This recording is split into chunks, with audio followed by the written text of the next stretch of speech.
industry, but like let's say your local store, you got the guy that's like, oh man, this guy's cool, and he keeps all kinds of stuff, and it's fun. And then you got the guy you meet where he has to tell you why his stuff are so cool. Oh man, you got to go see my this. Oh man, you got to get this. Oh man, I just spent this much on this. Hey, look at this. And that guy, like, you're listening to him, but you're like, ah, geez, I got to get out.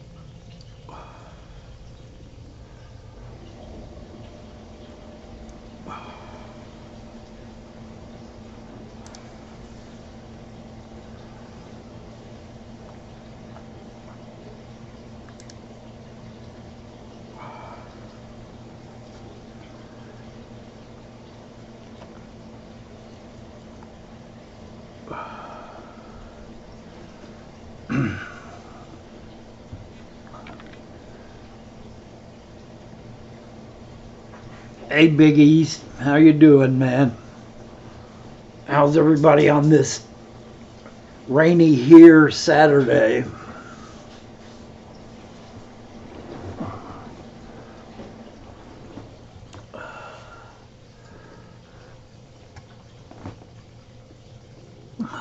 I know Corey and Jim are still streaming, so it may take a minute for people to get in.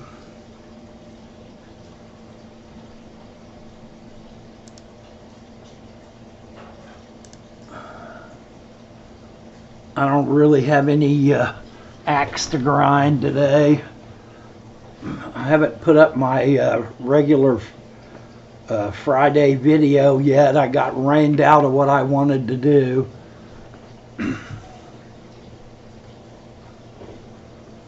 Hey Guppy Crib, welcome to the stream.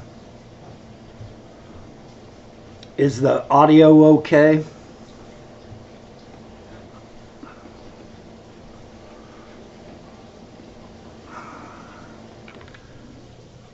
Your plecos have eggs, Biggies? Which plecos are they?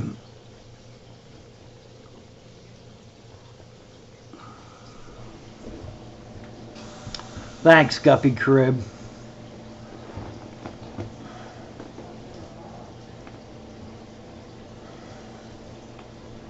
Biggies, which plecos do you have?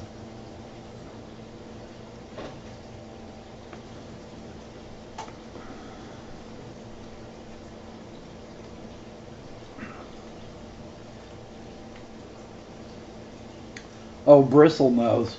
Yeah, bristlenose are pretty good for breeding. They're usually okay parents too.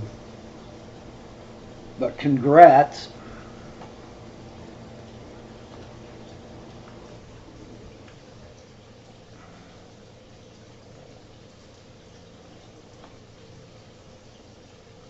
I'm assuming pretty much everyone's still in Corey and Jim's stream.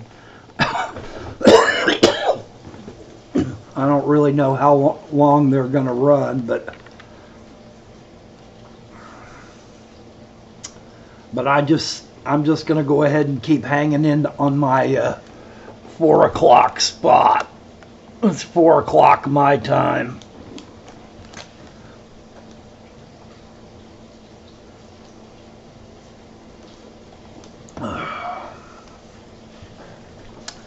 Guppy Crib asks, do you use carbon in any of your tanks? If you've been following me, you know that I put malachite green fungus treatment in my wife's 75. And what I use carbon for is to, after I do a big water change after a medication. Hey Corona Ken, welcome to the tank. I take a filter bag, you know, like what you would put the biomedium in or anything like that. It's like a net bag, and I fill it about a quarter full of carbon, and I drop it in the tank anywhere, and it will draw out the medication that is in the water. I usually try to put the bag in the water flow. But anytime I'm trying to remove medication from a tank after I've treated it, I always use carbon. But that's about my only use of carbon anymore. I suppose there's carbon in my RO filter in one of the cartridges, but that's about it for me. Back in the day, carbon was used in everything, but it really will pull all the medication out of your water, so you don't want to use it when you're medicating. And I'm just not a big fan of carbon, except in certain instances, and removing medication is one. How's Corona Ken this Saturday?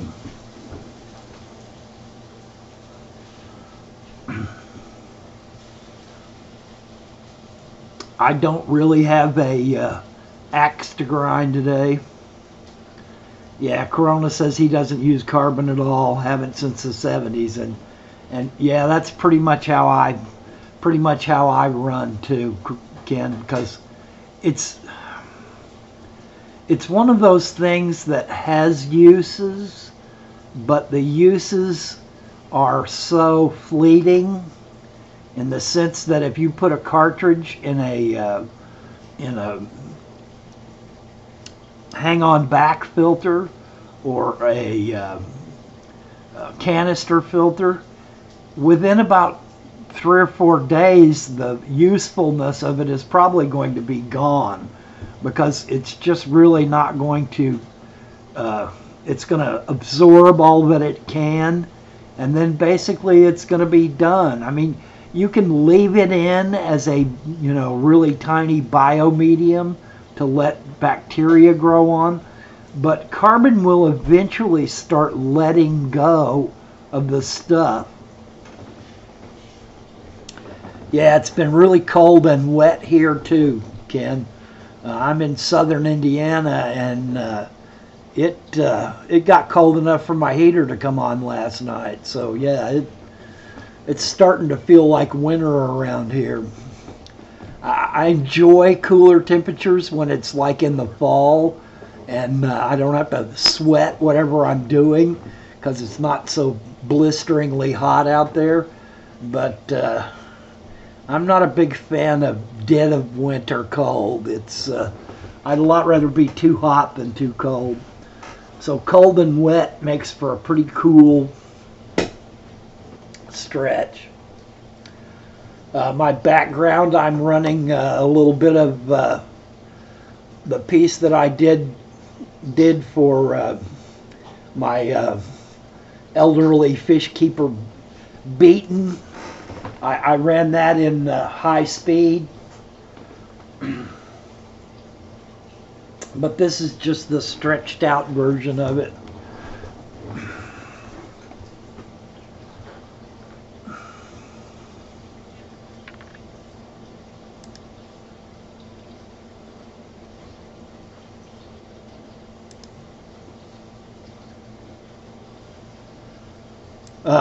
Corona Ken asks if I have heard from Charles, and I have not, and he does seem to have been gone a long time.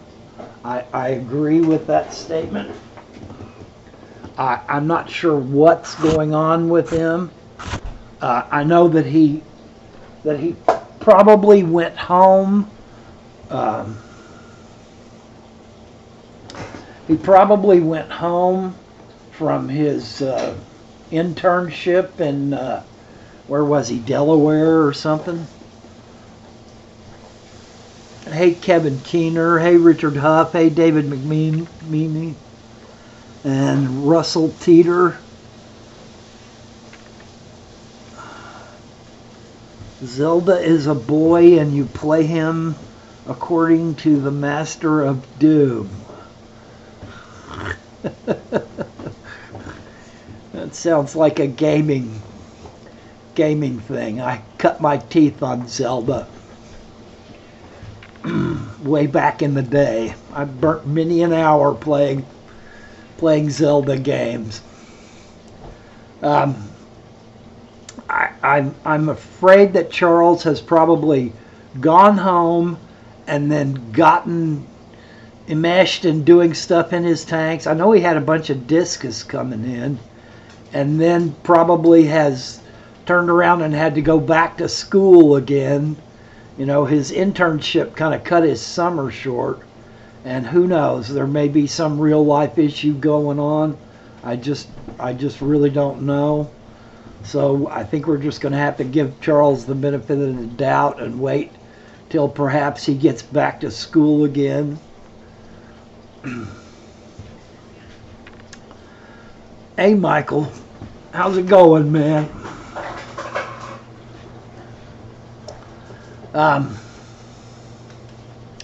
Same old, same old. Following Corey and Jim. It's yeah, I do too, Corona Ken. I'm not sure what's up. I know he wanted to go to Chicago, and he also wanted to go to Peru with us.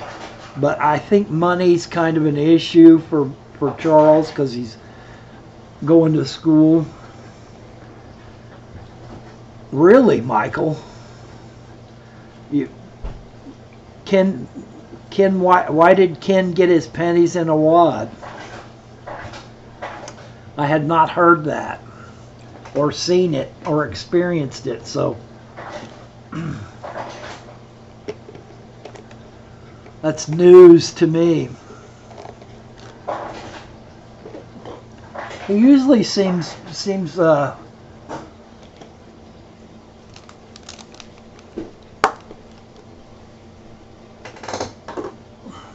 he usually seems pretty level-headed to me. Getting the support of the fish fan. Well, I mean, you know, I've been doing this a year now, and I don't really feel like I'm getting the support of the fish fam either, but I'm going to be here week in and week out because to me it's important to set a schedule and try to stick to it, and you know, all right, there's a wrench. I usually have a mod wall in here, but lately I guess some of the people are busy with life.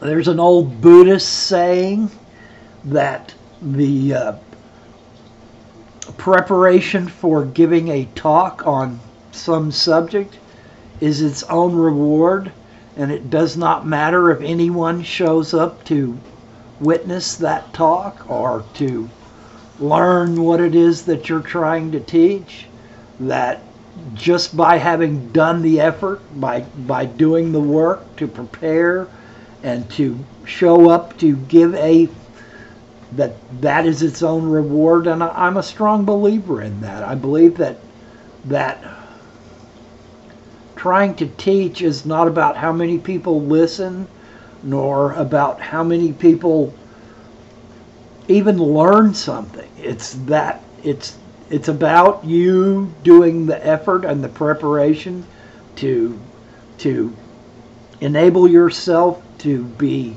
ready to teach. So I hope that Charles will not think that right, Richard Huff, as long as you're having fun, and that's true.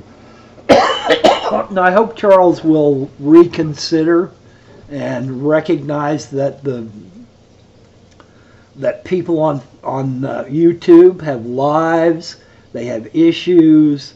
There's lots of reasons why they will and why they won't show up, and that it's about being there.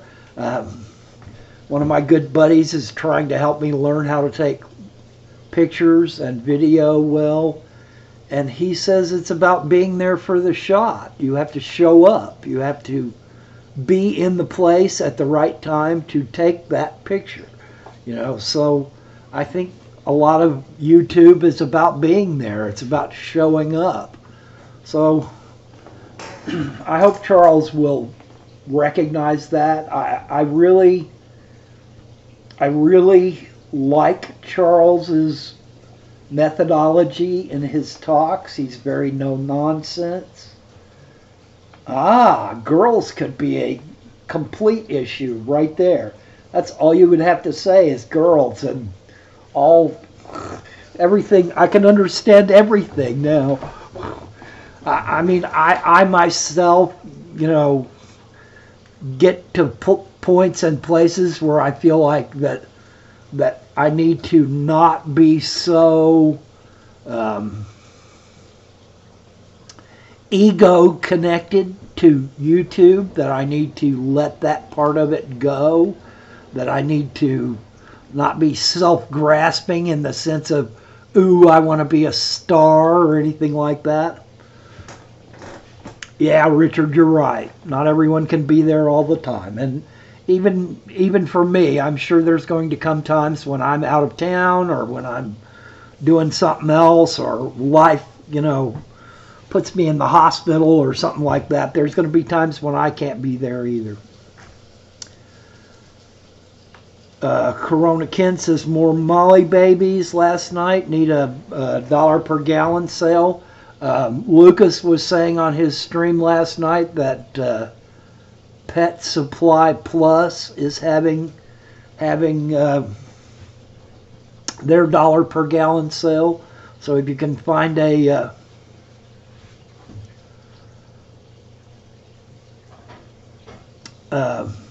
David Minami says you are a star, and I'm not a star. I'm just exactly who you see on this stream. There's no affectations, I do my best to keep ego out of it. Sometimes it happens, but I try not to. I don't want YouTube to become some kind of ego trip for me. I'm just not really, that's just not me. And Kevin Keener says, Dwayne, keep putting out content. I found the Fish Fam a few months ago, and I love when I catch your streams. I like hearing tips and tricks and just general things you've learned through the years. And Kevin, thank you so much.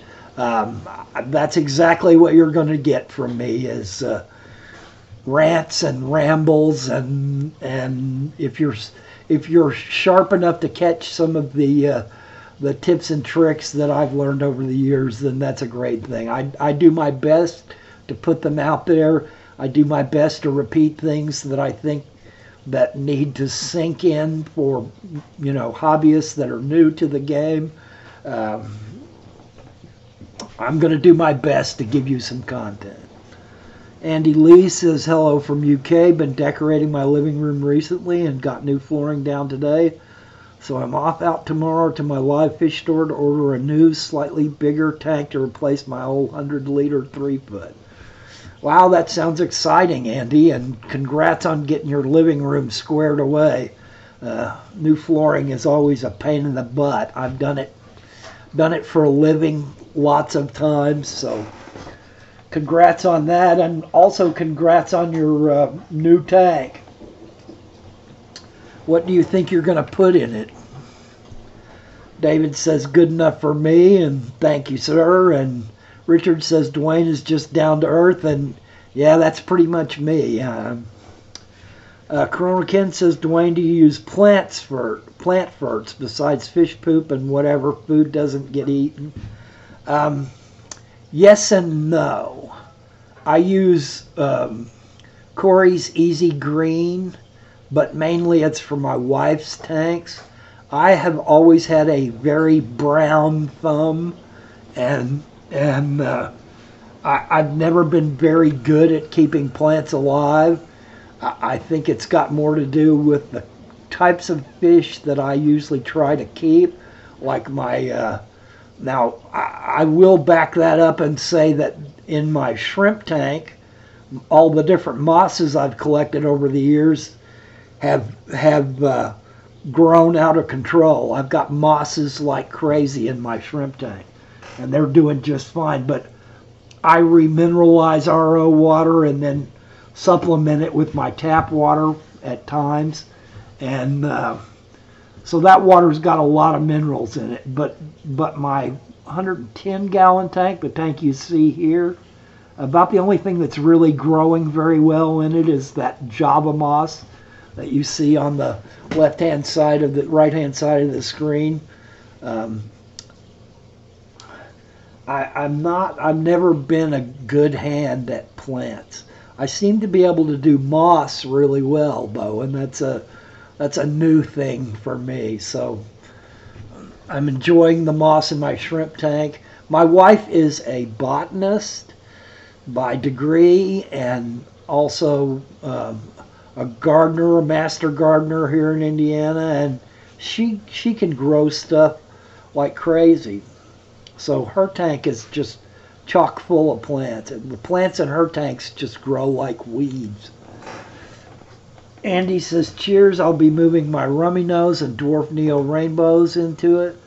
Thinking of adding maybe some Congo tetras using the extra space I'll have. The tank is probably going to be a 200 liter. Well, congrats on that. That's a nice tank. I hear everything's really expensive in UK as far as buying tanks and that sort of stuff. I follow Psychedelic Babe a lot, and she's always talking about how outrageously expensive tanks are there. So good luck with that and congrats. Bob S. definitely can grow plants. I keep asking him to put together a plant video. Yeah, that's true.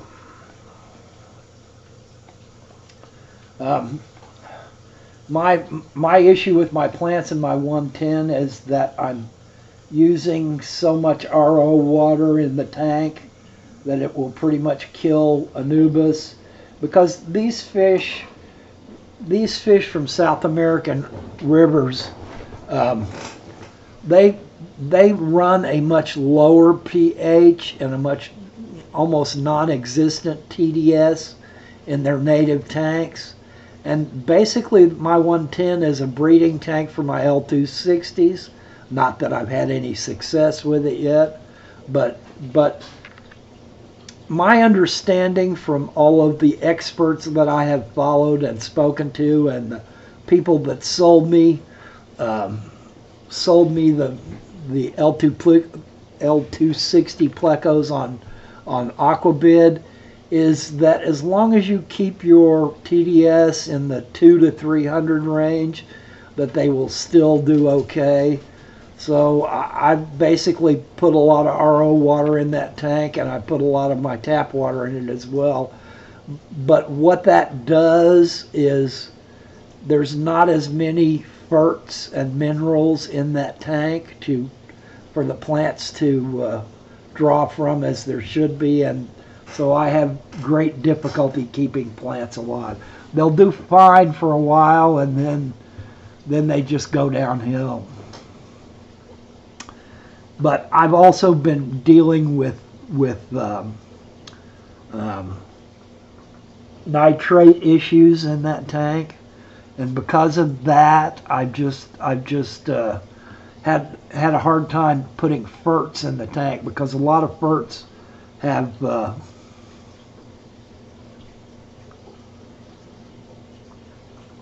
Fluval Roma 200 with cabinet is about 375 pounds, which I think is about $485. Comes with light heater and internal, I'm guessing that's a U4 filter. Yeah, it's pretty high. I mean, it's not as high as I thought, but it's still pretty high. You can generally beat that price. I think here in the U.S. we've got a lot of used stuff available to us. People that have bought a big tank and then, hated trying to keep up with the fish, and you can pick those up. Whoa, I'm down to 4 viewers. I guess people listening to me ramble on about me not being able to keep plants is not good for my viewership. But if you guys have questions, I'd be happy to answer them. I don't really have a topic this time. Yeah. Well, Andy, you're more than welcome. I can't speak for our government right now. Talk about my Peru plant. I don't have a Peru plant. I've got a Peru trip coming up, and Bob and Corey have just plans. Bob just sent me the insurance and disclaimer information. So as far as I'm concerned, we are a go for July of next year. I don't think they've nailed down exactly the dates that we're going to be gone, but in July of next year, come hell or high water, I'm going to be in Peru with Corey and Bob. I'm going to have to get my passport. I'm going to have to get. I've had a passport before, but I'll have to. It's been years since I used it, so I'll have to get a new one. I'm going to have to get my shots because there are a lot of things. Hey, Valley Fish, welcome to the stream, man. I'm going to have to line up my plane tickets. I'm going to have to line up my paying for the trip itself. I think the last I heard from Bob, it was going to be an 8-day trip, and that'll be fine for me. I'm sure after 8 days I'll be ready to come home. I mean, I'd love to go down there and stay for a month, but I just don't think that's in the works.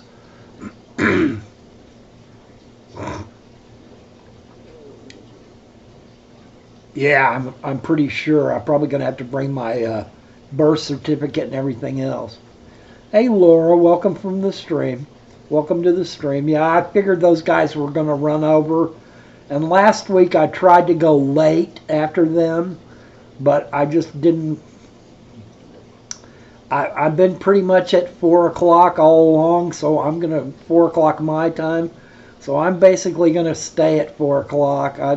I don't feel like I'm trampling on them. I just figure it's going to create less viewership here because I don't blame people for wanting to watch Corey and Jimmy. Corey is a great fish person and somebody I watch all the time. So, and Jimmy's just icing on the cake being with Corey. So yeah, I can't blame anybody for watching there. Hey, JW Aquariums, welcome to the stream. I guess when they decide to end, that's when I'll get more viewers over here. Valley Fish is heading back from the live fish store. Well, don't keep us in suspense, Valley. Don't have a wreck typing it in, but tell us what you got.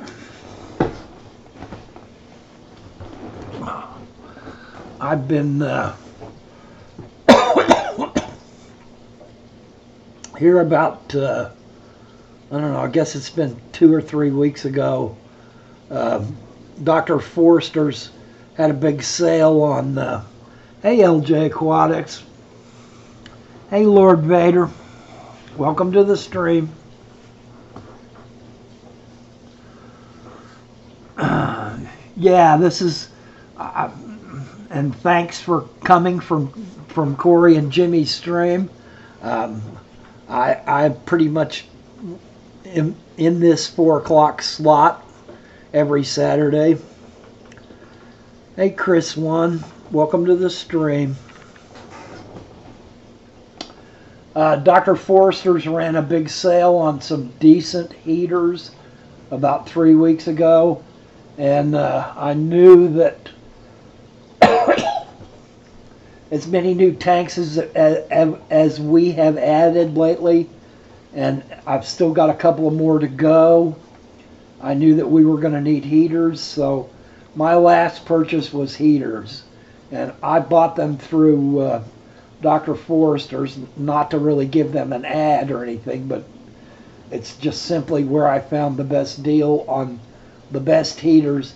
Hey, Corey, welcome to the stream, man. That's all right, man. I completely understand. I really appreciate that you guys are running in front of me. This is just the slot when I agreed to step in for Bob. Bob usually ran his about 7 o'clock my time, and I just wanted to take a slot that I could continue to hold that would make it possible for Bob to come back and start doing his Saturday streams again, and I wouldn't be in his way. I started out doing the first couple at his time, but it was kind of late here, and I just thought to myself, well, I better take a spot, so I've been in this spot too. Hey, LJ, and thank you for being a new subscriber, and I'm in southern Indiana, just across the river from Louisville, Kentucky. Hey, Jimmy, welcome to the stream. It's good to have you two guys in. Last week I waited until you guys got done because you finished up a little earlier, and I titled my stream Corey and GN because both of you guys were streaming. Hey, KG Cichlids, welcome to the stream. Okay, let's see. I asked Valley Aquatics what he bought at the store. Rostoratus Group, and I'm gonna have to ask for further clarification there unless I look it up, because it seems kind of familiar, but it's not coming to the top of my head what that is.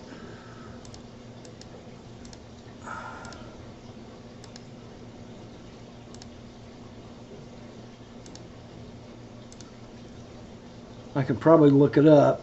Welcome to the stream, Fish Nerd says, hey Dwayne, been a while since I made a stream. What am I into lately? I'm into getting ready for Chicago. I'm into getting ready for winter, which is a much bigger thing. I'm starting to do my pre stuff for going to Peru next year. This time of year is kind of, JW says got his first Bolivian ram yesterday. JW, be very careful with those rams.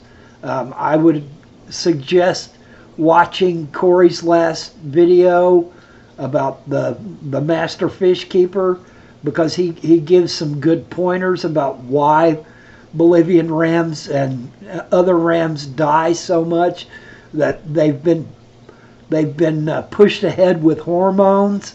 They get shipped into the country. Fish store buys them.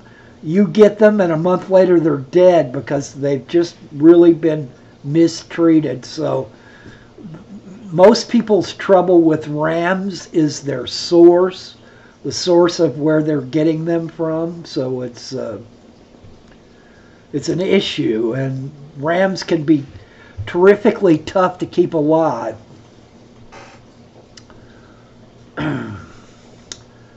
JW says, "Low, yeah, I'm the one of the only in Pennsylvania, and the girl at PetSmart thought I was a star." That's always nice. I've yet to have anyone recognize me. I'll probably get to Chicago and walk around all day, and no one will even know. Hey, Sergeant Tank, welcome to the stream. Thanks for dropping by, man. I'm always glad to see you. Bolivians are a lot hardier than the German blue rams, typically, at least in my experience, says Fish Nerd. So there's a little bit of an anecdotal tip. How's Jeremy today?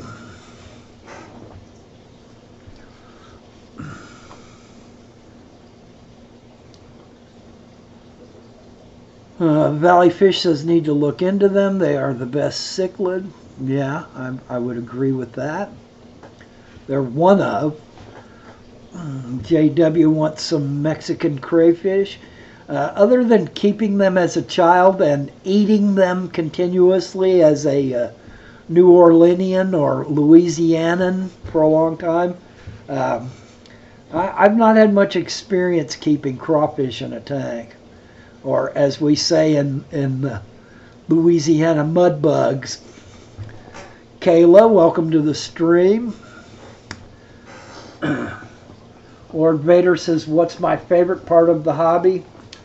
I think other than being a beaming fish keeper when my fish are thriving, which is what makes me the happiest, I think one of the things that I enjoy the most is surprise fry. When my wife moved a bunch of plants out of the her rainbow tank into the 29-gallon quarantine tank to put some plants in it because she needed to make room for some other plants that she was putting in.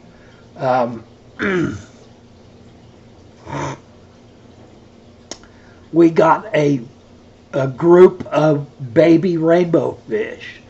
So I think having surprise fry hatch for you is always a really good high point.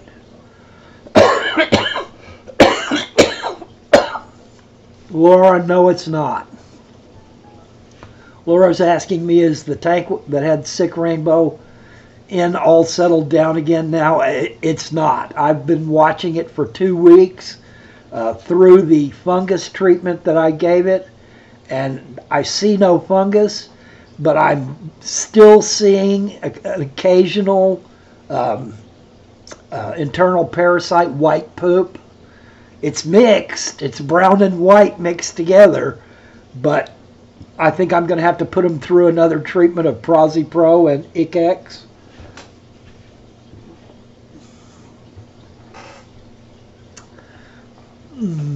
Chris 1 says hello to the Happy Nano Chick.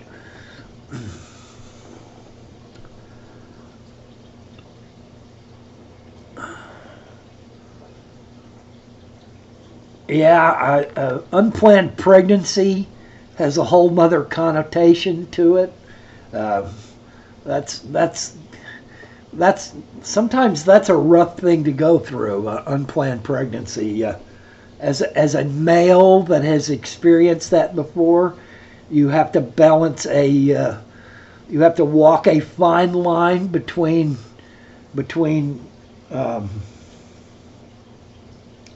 being overjoyed that you're having a baby and yet the urge to say, oh my God, instead of, oh this is great. You've gotta watch that. AMA Aquatics just got Surprise Fried, did a video on it and uploaded to my Patreon account, so only the Patreons can see it first, I'm afraid, guys. AMA, I can understand that, and I fully support everyone doing the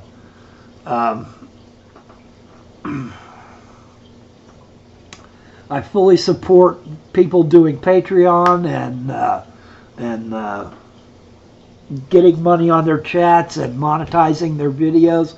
I'm never going to do it. I just don't want to go through the money side of YouTube or of Patreon or all that. I just want to be free to do what it is that I want to do and to have fun with it and not make it a business or a job. I would much rather that you guys spend your own money on your own fish and your own aquarium hobby, and I will just do what I do as I do it, free of charge. I'm not gonna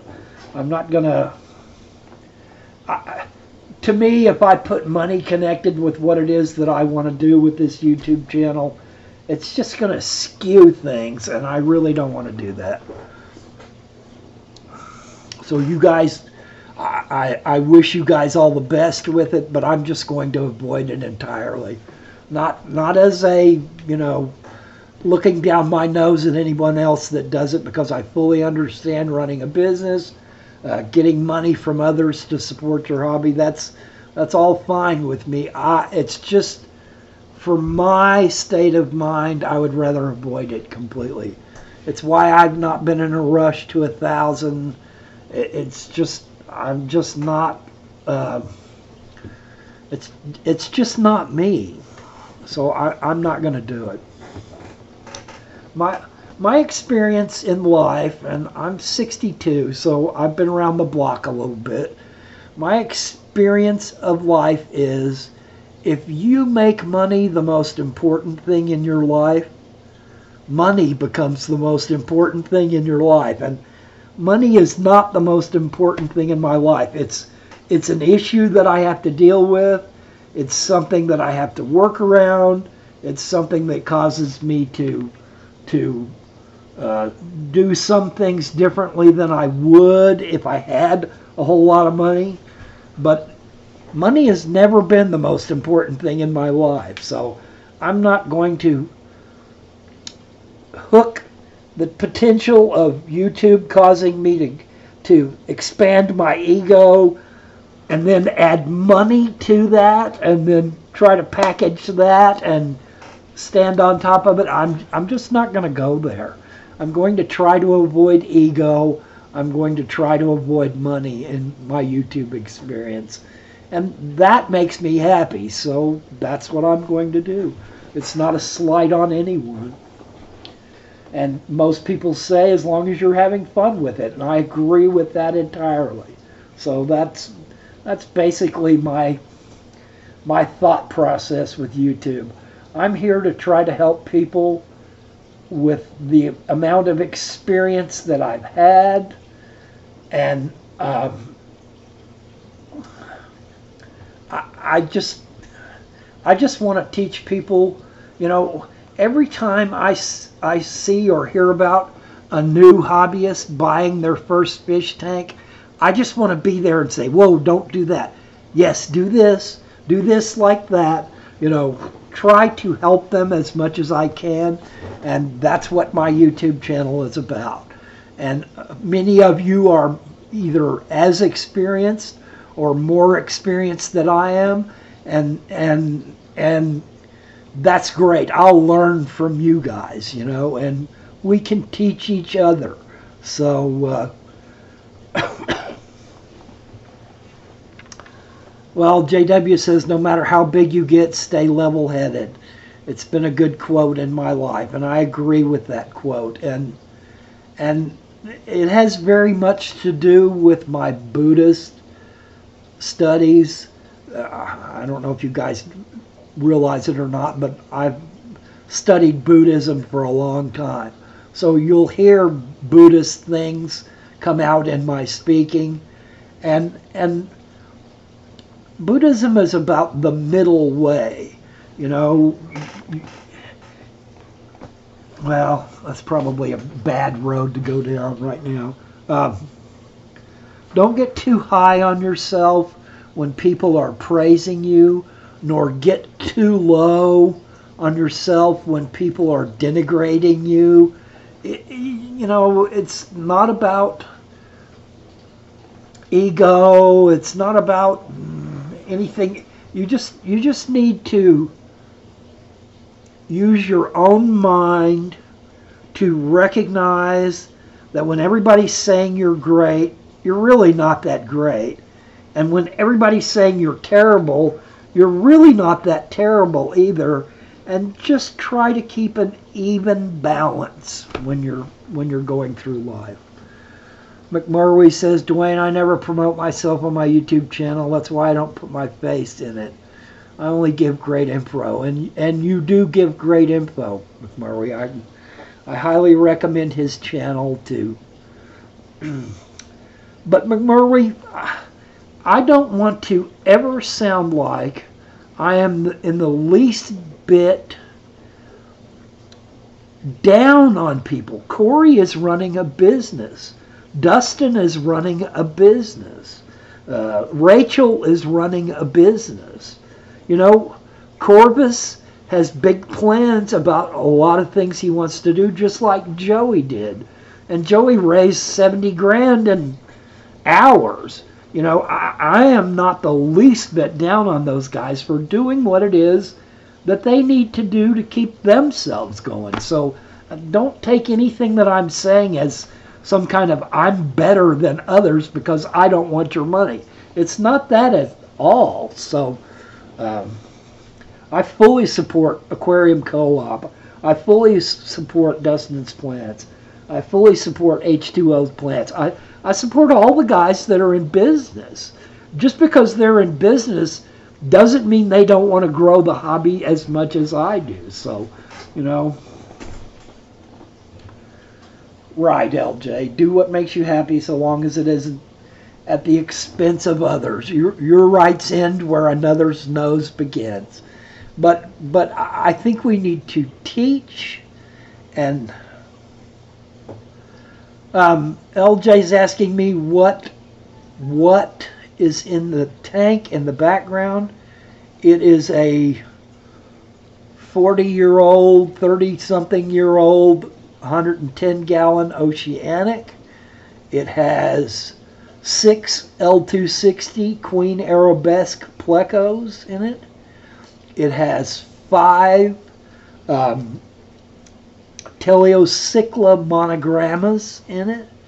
It has 15 or 17 lemon tetras. It has 9 or 10 Beckfortii pencilfish, and it has 6 reed tetras in it. So it's basically a facsimile of Xingu or Rio Tapajos rivers in Brazil, where the L260 is from. The Teleocyclas are Xingu. I couldn't find any Teleocyclas from the Tapajos, which is a focus. So yeah, it's way understocked. That's 110 gallons plus a hang-on back plus a canister filter. You know, it's a 115-gallon tank, and I've got way less fish in there than you could put in there. So it's and if you'll look on my site, you'll see lots of videos where I talk about unboxing the different fish that I have and all that kind of stuff. LJ, if you look online, LJ says I'm in the process of setting up a 55 and a 125 and a tank I can't figure out the gallonage on. There are lots of sites and places that will tell you from the measurements of your tank. It could be a 30, could be a 32. There's a lot of different gallonages that go in the 29-gallon footprint. Back in the day, there were 29-gallon talls, you know, for like discus and stuff like that. The problem with a 29 is that it has a very small surface to air ratio, and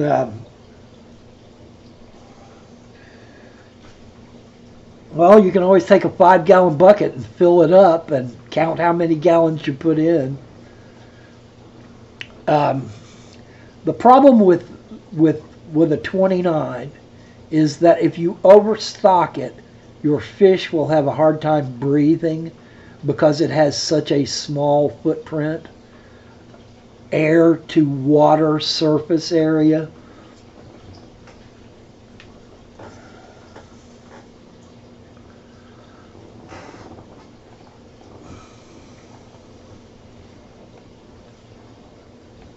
Yeah, LJ, that would be perfect. 2 discus, a pair of discus in a 29 tall would be perfect. I mean, really, you'd be better off doing 2 angels, an angel pair in a 29 tall, but you could probably get away with discus. You're going to really need to watch your water changes, though, because discus are about as sensitive to water parameters as any fish I know of in the hobby. There are a few that are worse. Certain catfish are more sensitive, but discus really are sensitive. So just get ready to do a serious water change regime.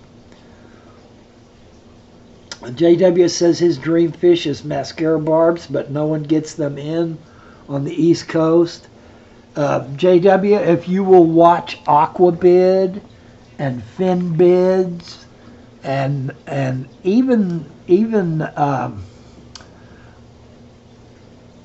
eBay and Amazon, I think you'll probably find some. I'd be a little more hesitant about pulling the trigger on eBay or Amazon, but a lot of people have really good success with them.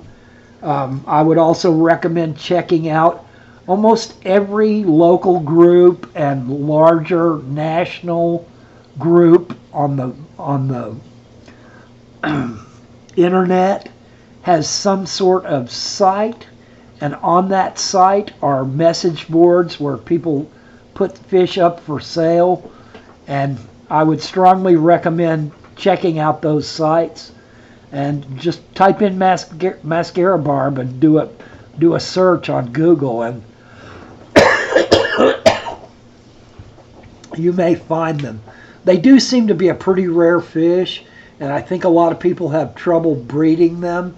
They're kind of like plecos are. They have to get to a certain age. Aqua Swap on Reddit is also good. Well, that's a place I haven't been. I check out a lot of the stuff on Reddit, but I have not been to the Aqua Swap. I'll have to look that up. Thanks for that tip. And LJ's also looking for a black orchid betta, if anybody knows where they're one at. LJ, I'd probably go to my local fish store and ask them to watch their lists to see if they can get them.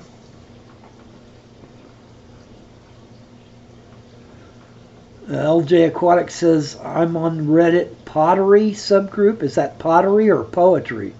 But not fishy ones. Yeah, I frequent a bunch of the Reddit subgroups myself, but I don't comment much on Reddit. Reddit's kind of like a little slightly better Facebook, in that Facebook has gotten so toxic. The politics around Facebook have pretty much driven me away from it. I just really, I watch what my friends are doing.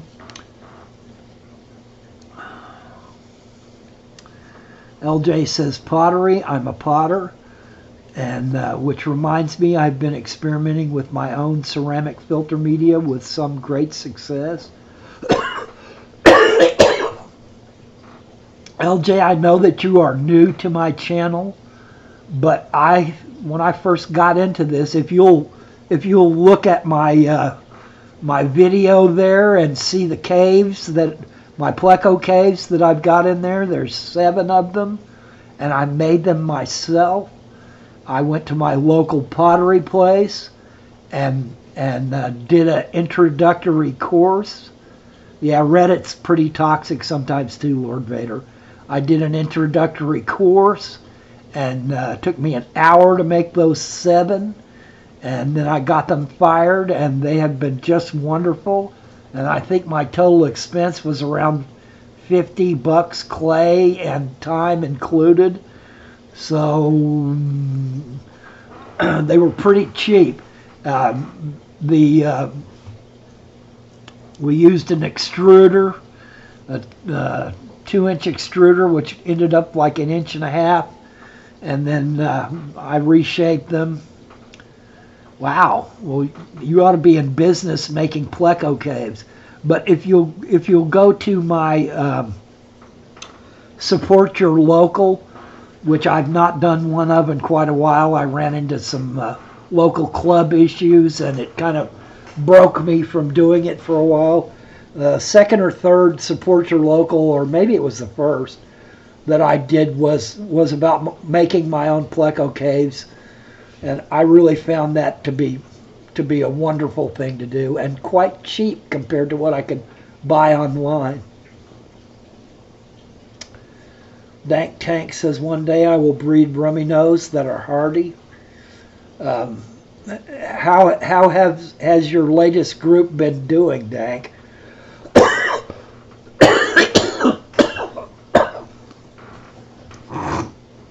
I know you've kind of been through the mill on trying to get a group of rummy nose up. But rummy nose can be pretty sensitive too. And like I told you on Ted Judy's trip through Colombia, he stopped at a small pond.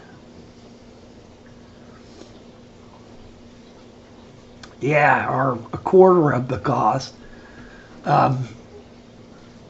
Ted Judy stopped at a very small pond that was completely littered on the inside on the bottom with palm fronds and like dead grasses and stuff like that. There was almost nothing alive on the underneath of the water, and the rummy nose were just great.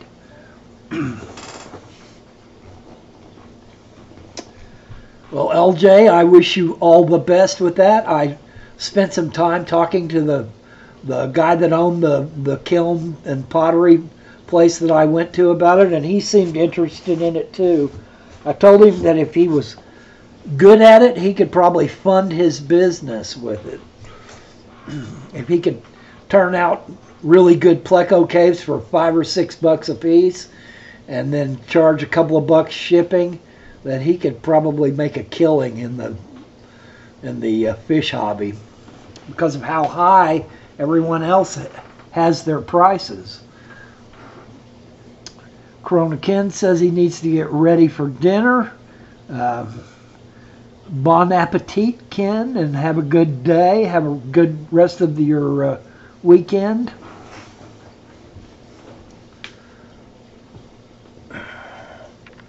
Yeah, that's what I had to pay for most.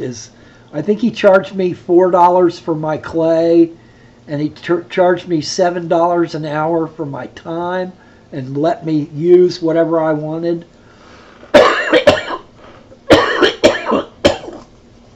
But the kiln firing was the most expensive. But I know that he does tons of stuff, so basically he ran all kinds of firing all at once. He has one of those big kilns.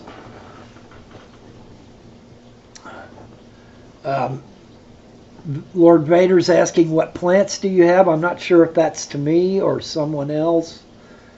For mine, you'd probably have to watch my wife's 75 tank.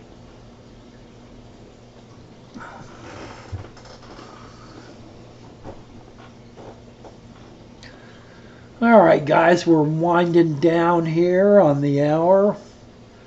And I see you guys are talking with each other, and that is fantastic. I hope everybody in the stream will go check out each other's channels. And my plants are, besides a shrimp tank full of mosses and some, I've got an Amazon sword, Java fern,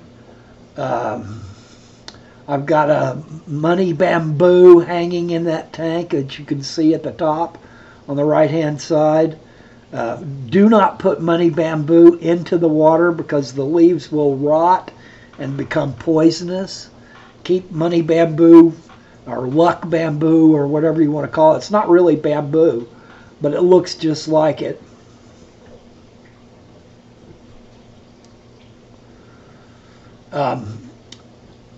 For the plants that we have, my wife and I, you need to get to my videos of my wife's tank or her videos, and she's the plant person. I'm really not. I've got a brown thumb.